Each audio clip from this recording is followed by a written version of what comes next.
Saludos, estimado profesor, aquí en la materia de Corporate Compliance.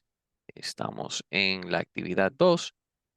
Nos encontramos el licenciado Luis Carlos Lloreda y su servidor Daniel Andrés Santillán. En esa actividad habíamos establecido o debemos establecer cuáles son los puntos más importantes tocados por el honorable magistrado Vicente Magro Servet. Iniciando por su servidor, Daniel Santillán, podemos indicar un punto muy importante e inicial que es sobre el exceso de confianza de la empresa. Y es que este término nos recuerda al principio de confianza que prima en la empresa.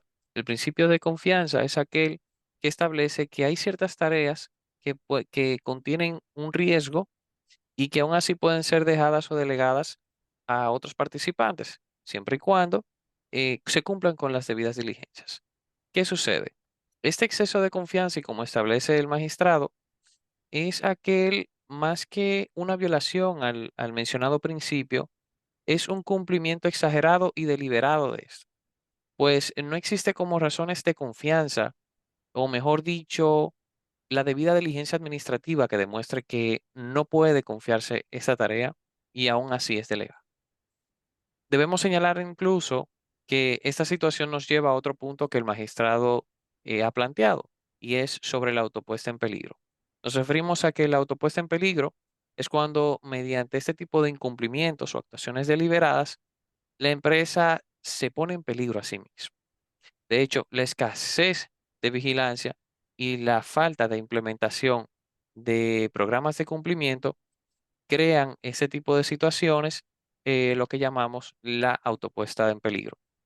Pues es como si la empresa se atacara a sí misma, es decir, causando su propio riesgo por su negligencia o imprudencia.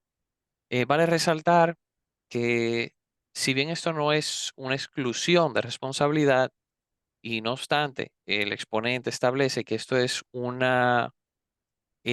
argumento muy utilizado en los tribunales, debemos decir sobre todo que esto no es posible, ya que es un argumento que se enfrenta directamente con un elemento de culpabilidad, es decir, la capacidad que el actor tiene de obrar bien y aún así no lo hizo. Les dejo entonces en esta ocasión con el licenciado Luis Carlos, quien establecerá otros puntos bastante importantes indicados por el magistrado. Luis Carlos.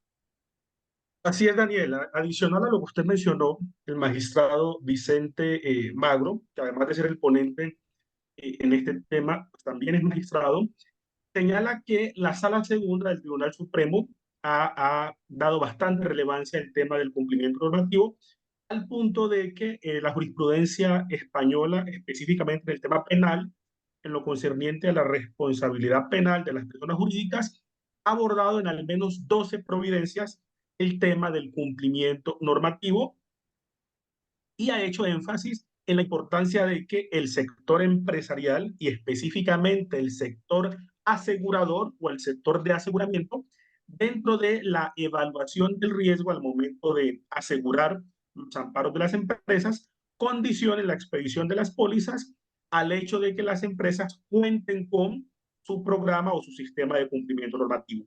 No como un elemento para aumentar el valor de la póliza, sino como una condición sine qua non para la expedición de esa póliza. Dicho distinto, que como un elemento de control, el sector asegurador debe incorporar a sus requisitos para la expedición de las pólizas el hecho de que se cuente con un programa de cumplimiento normativo, porque no contar con aquel desborda o aumenta de manera considerable el riesgo. Esto pues es un hito histórico al momento de avisorar el tema del cumplimiento normativo.